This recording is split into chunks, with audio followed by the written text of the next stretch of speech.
बिस्मिल्लाहिर्रहमानिर्रहीम। Dear students, अस्सलाम वालेकुम।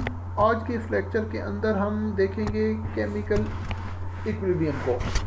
तो केमिकल इक्विलिब्रियम को समझने से पहले आपको पता होना चाहिए कि मुख्तलिफ केमिकल रिएक्शंस का आप इनिशियल स्टेजेस में 7th 8th क्लास में आपने पढ़ा हुआ है कि कोई भी केमिकल रिएक्शन जो होता है उसके दो बेसिक पार्ट्स होते हैं, एक रिएक्टेंट्स होते हैं और दूसरे आपके पास प्रोडक्ट्स होते हैं।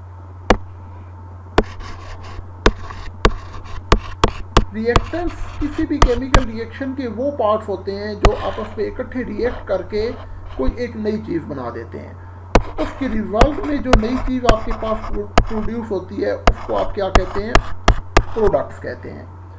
फॉर एग्जांपल मैं कहता हूँ कि कार्बन और ऑक्सीजन जो है ये इकट्ठे रिएक्ट करते हैं, तो इनके रिएक्ट करने से हमारे पास कार्बन डाइऑक्साइड बनती है। तो इस केमिकल रिएक्शन के अंदर आपके पास कार्बन डाइऑक्साइड, कार्बन और ऑक्सीजन ये आपके रिएक्टेंट्स हैं, जबकि कार्बन डाइऑक्साइड जो है ये आपका प्रोडक्ट है। केमिकल इक्विलिब्रियम को समझने से पहले आपको दो चीज़ों का पता होना चाहिए कि केमिकल रिएक्शंस को बेसिकली हम दो कैटेगरीज में डिवाइड करते हैं। एक कंप्लीट रिएक्शन होता है and the second is incomplete reaction. Complete reaction कौन से होते हैं? बहुत सारे केमिकल रिएक्शन वो होते हैं in which reactant completely change into the product. उनके अंदर क्या होता है कि आपका जो भी रिएक्टेंट है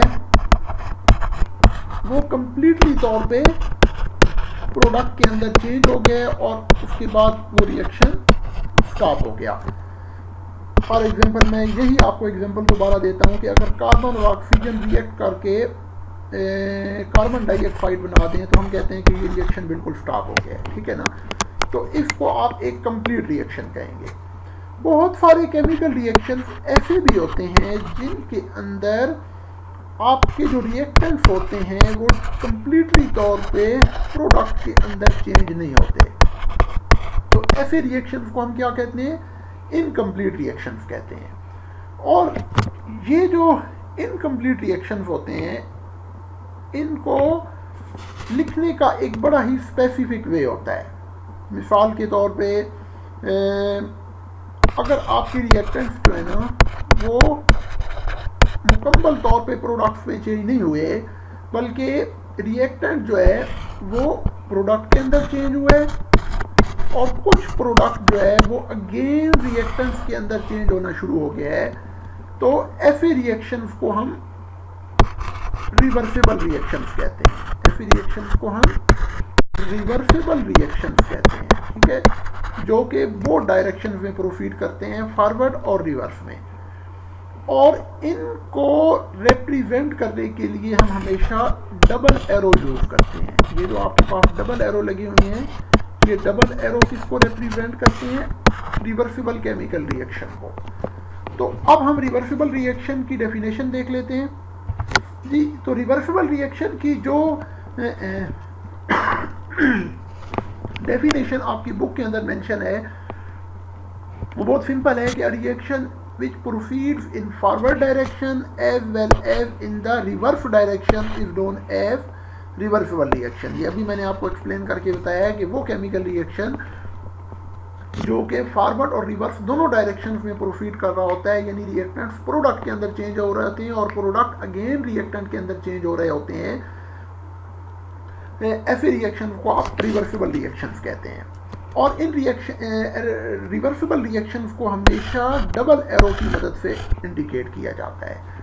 अब हम इसकी कुछ एग्जांपल्स देख लेते हैं। फॉर एग्जांपल सल्फर डाइऑक्साइड जो है ना, इट रिएक्ट्स विद ऑक्सीजन। जब सल्फर डाइऑक्साइड और ऑक्सीजन रिएक्ट करते हैं तो हमारे पास सल्फर ट्राइऑक्साइड बनता है। ये आपके पास एक रिवर्सिबल रिएक्शन है जो दोनों डायरेक्शंस के अंदर प्रोसीड कर रहा है, फॉरवर्ड में भी और रिवर्स में भी। तो आप जब भी ये बैलेंस इक्वेशंस मेंशन करेंगे तो इसमें हमेशा याद रखिएगा कि पेपर के अंदर बैलेंस केमिकल इक्वेशन मेंशन की जाती है, लिहाजा आपको इस केमिकल इक्वेशन को बैलेंस करके लिखना पड़ेगा, ठीक है। अब जितने भी रिवर्सिबल रिएक्शंस होते हैं या इनकम्प्लीट केमिकल रिएक्शंस होते हैं, उनमें एक पॉइंट आप याद रखिएगा कि these are condition specific reactions. ये कंडीशन स्पेसिफिक रिएक्शन होते हैं। कंडीशन स्पेसिफिक में सबसे पहले आपको पता होना चाहिए कि कंडीशन ऑफ द रिएक्शंस के अंदर कौन कौन सी चीज़ें शामिल होती हैं। तो याद रखिएगा कंडीशन के अंदर 3 चीज़ें आपके पास आ जाती हैं: टेम्परेचर,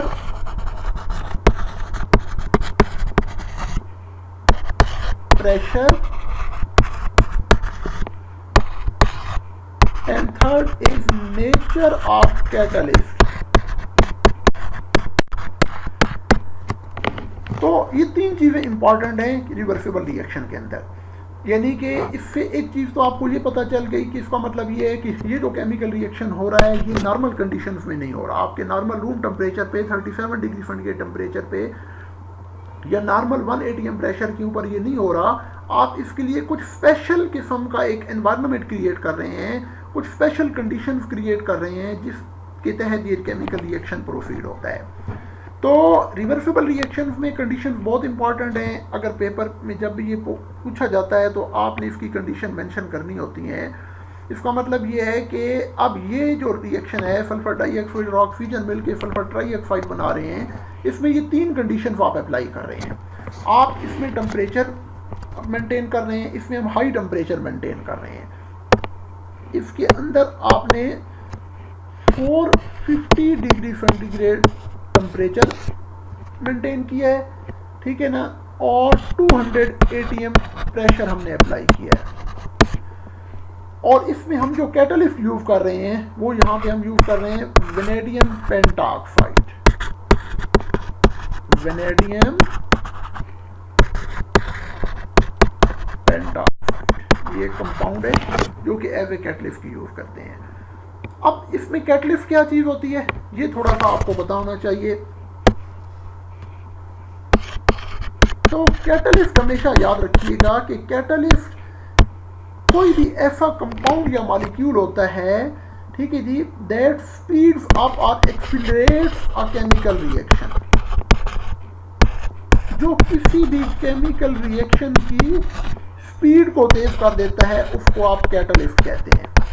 और कैटलिस्ट का सबसे बड़ा फायदा ये होता है कि ये टाइम सेविंग होता है, आपका टाइम सेव कर लेता है। मिसाल के तौर पे मैं आपसे कहता हूँ कि कोई भी एक केमिकल रिएक्शन है, आप यही ले लें, सल्फर डाइऑक्साइड और ऑक्सीजन मिलकर सल्फर ट्राइऑक्साइड बना रहे हैं। मैं कहता हूँ कि ये रिएक्शन जो है ना, अगर आप कैटलिस्ट अप्लाई नहीं करते तो ये रिएक्शन 2 घंटे में होता है, ठीक है जी, 2 घंटे में होता है विदाउट कैटलिस्ट। अब अगर इसमें आप कैटलिस्ट अप्लाई कर लेते हैं, थोड़ा सा कैटलिस्ट ऐड कर देते हैं, तो यही रिएक्शन हो सकता है 2 मिनट में हो जाए विद कैटलिस्ट। तो आप देखिए कैटलिस्ट का फायदा क्या हो गया कि कैटलिस्ट ने रिएक्शन के रेट ऑफ रिएक्शन को स्पीड अप कर दिया, रिएक्शन की स्पीड को तेज कर दिया, और वो रिएक्शन जो बहुत आहिस्ता हो रहा था अब वो रिएक्शन बहुत स्पीडली हो गया। इसलिए रिवर्सिबल केमिकल रिएक्शन में कंडीशंस बहुत इंपॉर्टेंट है। और आप जब भी रिएक्शन मेंशन करेंगे तो एरो के ऊपर और नीचे आपने इसकी कंडीशंस मेंशन करनी होती हैं। इस रिएक्शन में हमारे पास जो आपका कैटलिस्ट है वो वेनेडियम पेंटाऑक्साइड है, ठीक है ना, वो आपने मेंशन करना है। और आपके पास टेम्परेचर है around almost 450 degree centigrade temperature, ये आप मेंशन करेंगे। और साथ आपने 200 atm का प्रेशर भी अप्लाई किया हुआ है। अब अगर आप ये तीनों चीज़ें मेंशन करेंगे फिर आपको पेपर में इसका फुल क्रेडिट मिलेगा। अदरवाइज अगर आप सिर्फ बैलेंस केमिकल रिएक्शन लिखाते हैं और उसकी कंडीशन मेंशन नहीं करते तो उसमें आपको फुल क्रेडिट नहीं मिलेगा, आधे नंबर मिलेंगे।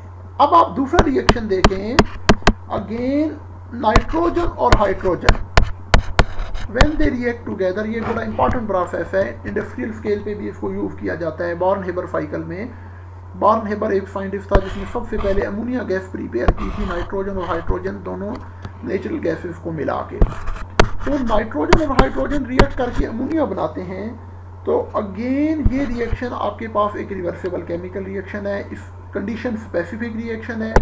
इसमें आप iron as a catalyst use करते हैं 400 डिग्री सेंटीग्रेड टेम्परेचर अप्लाई करते हैं और 200 atm आप इसमें प्रेशर अप्लाई करते हैं, ठीक है। फिर ये रिएक्शन आपका होगा और इसमें क्या होगा, रिएक्टेंट्स प्रोडक्ट में चेंज होते हैं और प्रोडक्ट्स रिएक्टेंट्स में चेंज होते हैं, लिहाजा आप इसको लिखते हैं डबल एरो की मदद से। यहाँ पे एक इम्पॉर्टेंट चीज़ आप याद रखिएगा, आपकी बुक जो है ना, नेशनल बुक फाउंडेशन की जो बुक है,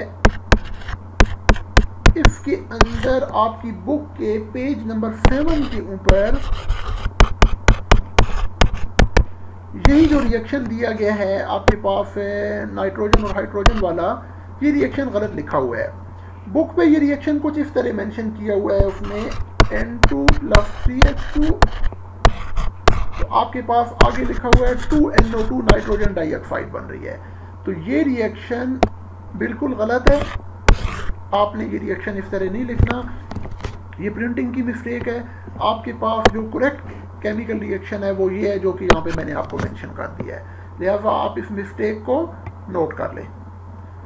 आगे आपके पास जो थर्ड रिएक्शन आ जाता है वो आपके पास आ जाता है कि नाइट्रोजन और ऑक्सीजन, ये दो गैसेज हैं, व्हेन दे रिएक्ट टुगेदर तो हमारे पास नाइट्रोजन डाइऑक्साइड बनता है। Again it is reversible chemical reaction, आपने बैलेंस केमिकल इक्वेशन लिखनी है और इसमें थोड़ा सा इलेक्ट्रिक स्पार्क जो है ना, इस मैकेनिज्म के दौरान हम एज ए कैटलिस्ट यूज़ करते हैं। यानी इलेक्ट्रिक स्पार्क का मतलब यह है कि रिएक्शन के दौरान आप थोड़ा सा इलेक्ट्रिक करंट भी यूज़ करेंगे जी। तो अब अगर आप केमिकल इक्विलिब्रियम की डेफिनेशन को देखें तो दैट इज़ वेरी सिंपल। अब आपको ये बहुत इजीली समझ आ जाएगी कि a state of a chemical reaction in which forward and reverse reaction take place at the same rate, वो केमिकल रिएक्शन जिसमें फॉरवर्ड और रिवर्स रिएक्शन सेम रेट से प्रोसीड हो रहे होते हैं, यानी आपका रिएक्टेंट जो है वो प्रोडक्ट में चेंज हो रहा है और प्रोडक्ट रिएक्टेंट में चेंज हो रहा है, ठीक है। तो ऐसे केमिकल, इस प्रोसेस को हम केमिकल इक्विलिब्रियम को कहते हैं। अच्छा, इसमें एक चीज़ और याद रखिएगा कि इस केमिकल इक्विलिब्रियम को हम डायनेमिक केमिकल इक्विलिब्रियम का नाम भी देते हैं, डायनेमिक केमिकल इक्विलिब्रियम।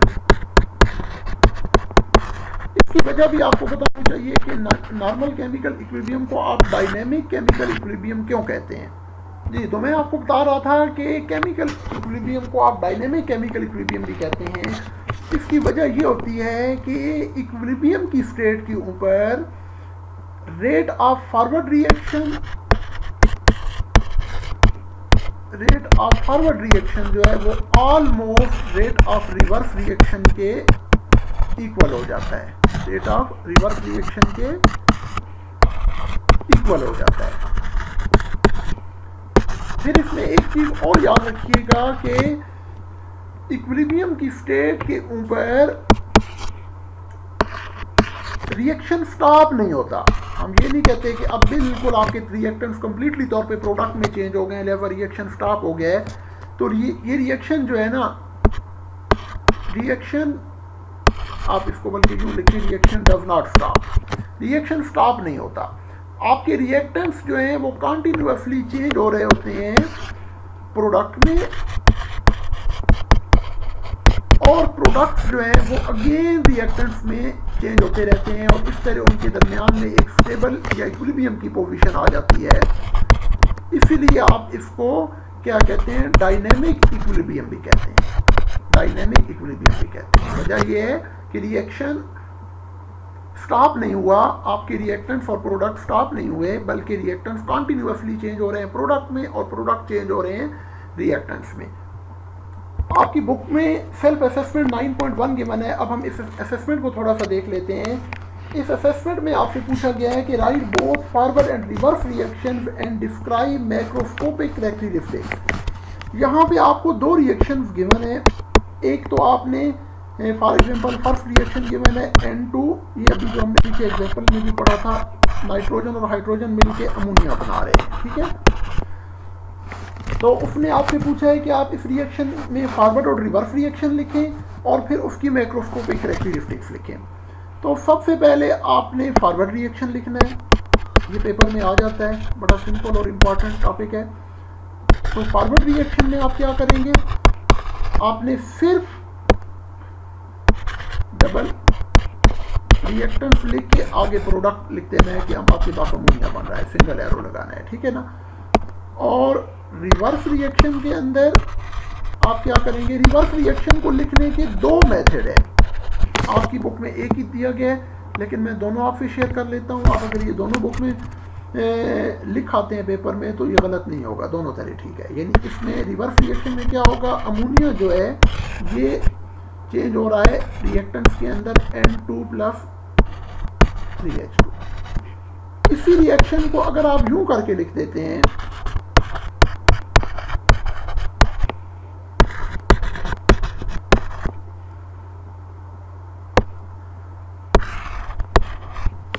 तो ये भी ठीक है, इट्स ओके, ये दोनों तरह ठीक है। आपने ना एरो की डायरेक्शन को चेंज कर दिया। तो रिवर्स रिएक्शन को लिखने के दो मेथड्स हैं। एरो की डायरेक्शन अगर आप चेंज करके लिखते हैं तो वो भी ठीक है। इससे भी पता चल रहा है कि अमोनिया जो है ना वो चेंज हो रहा है नाइट्रोजन और हाइड्रोजन के अंदर। Now come to the macroscopic characteristics. Chemical reaction की मैक्रोस्कोपिक कैरेक्टरिस्टिक्स कौन कौन सी होती हैं, अब हम इनको थोड़ा सा देख लेते हैं जी। तो मैक्रोस्कोपिक प्रॉपर्टीज में हम बेसिकली उस रिएक्शन के अंदर आने वाली जो रिवर्सिबल केमिकल रिएक्शन के दौरान जो डिफरेंट किस्म की केमिकल चेंजेस आ रही होती हैं, आप उनको स्टडी कर रहे होते हैं, आप रेट ऑफ रिएक्शन को देख रहे होते हैं, ठीक है ना। आपका रिएक्टेंट कितना प्रोडक्ट में चेंज हो गया है, इन चीज़ों को आप स्टडी कर रहे होते हैं। और आपका रिएक्शन फॉरवर्ड डायरेक्शन में जा रहा है या रिवर्स में जा रहा है, ये चीज़ें आप इसमें मेंशन कर रहे होते हैं। फॉर एग्जांपल ये जो रिएक्शन गिवन है आपकी बुक में, रिएक्शन नंबर 1, इसकी मैक्रोस्कोपिक कैरेक्टर्स में आपने कौन कौन सी चीज़ें मेंशन करनी है। उसमें फर्स्ट पॉइंट आपने फॉरवर्ड रिएक्शन की जो मैक्रोस्कोपिक कैरेक्टरिस्टिक्स हैं उनमें फर्स्ट ये है कि it is written from left to right. Reaction जो है वो हमेशा लेफ्ट टू राइट लिखा जाता है, प्रोसीड कर रहा है रिएक्शन लेफ्ट टू राइट, ठीक है जी। यानी नाइट्रोजन और हाइड्रोजन जो है ना, they are combining to give ammonia.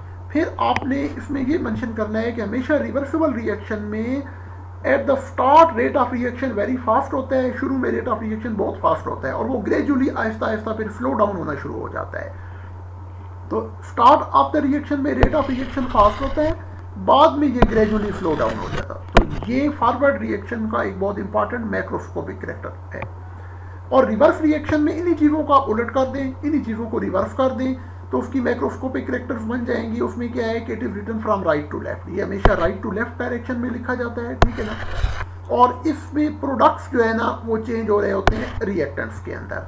और रेट ऑफ रिएक्शन बिगनिंग में, रिएक्शन के स्टार्ट में रेट ऑफ रिएक्शन 0 होता है और वो ग्रेजुअली प्रोसीड करता है, यानी आहिस्ता आहिस्ता फिर बढ़ना शुरू कर देता है। और उसमें आपके पास आपका जो प्रोडक्ट होता है, जैसे यहाँ पे हमारा प्रोडक्ट अमोनिया है, ये डिकम्पोज होके, टूट के, ब्रेक डाउन होके ये चेंज होना शुरू हो जाता है इसके अंदर, रिएक्टेंट्स के अंदर। डिकम्पोज का मतलब क्या होता है, ब्रेक डाउन हो जाना। यानी कोई भी कंपाउंड जब ब्रेक डाउन होता है तो that process is known as decomposition जी। तो आगे हमारे पास सेल्फ असेसमेंट 9.1 में सेकेंड एग्जांपल हमें देखी बना है कि हाइड्रोजन और iodine they react together to form 2HI। अच्छा, इसमें आपको एक चीज़ और बता दूं कि रिवर्सिबल रिएक्शंस में इट इज़ मोर कन्वीनियंट कि आप उनकी जो फिजिकल स्टेट्स होती हैं वो भी साथ मेंशन कर दिया करें। हाइड्रोजन और आयोडीन ये मिलके हमारे पास हाइड्रोजन आयोडाइड बना देते हैं। अगेन इसमें आपने पहले फॉरवर्ड रिएक्शन लिखना है,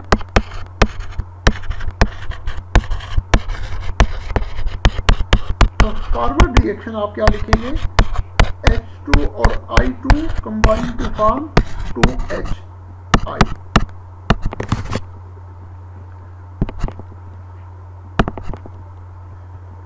अब आप इसका रिवर्स रिएक्शन लिखें।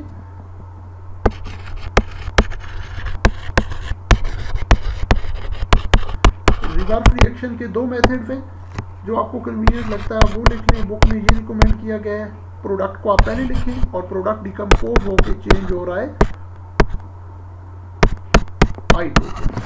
अब इसके मैक्रोस्कोपिक प्रॉपर्टीज कौन कौन सी हैं, मैक्रोस्कोपिक कैरेक्टरिस्टिक्स। जी, तो इस रिवर्सिबल केमिकल रिएक्शन की मैक्रोस्कोपिक कैरेक्टरिस्टिक्स कौन कौन सी हैं? फॉरवर्ड रिएक्शन की पहले आप देख लें तो उसमें क्या है आपके पास कि हाइड्रोजन और आयोडीन जो है ना, they are combining to form hydrogen iodide. ठीक है जी। Again rate of reaction startup में बहुत फास्ट था, शुरू में बहुत तेज था और आहिस्ता आहिस्ता फिर वो स्लो डाउन होना शुरू हो गया। ठीक है जी। और उसमें आपका रिएक्टेंट जो है ना वो प्रोडक्ट्स में चेंज हो गए। और रिवर्सिबल रिएक्शन क्या आपके पास क्या है, सॉरी यहाँ पे एक पॉइंट आपने पॉइंट 1 थोड़ा सा मिस प्रिंट हो गया है, इसको आपने याद रखना है। ये मैं यहाँ पे लिख देता हूँ आपको कि इट इज रिटन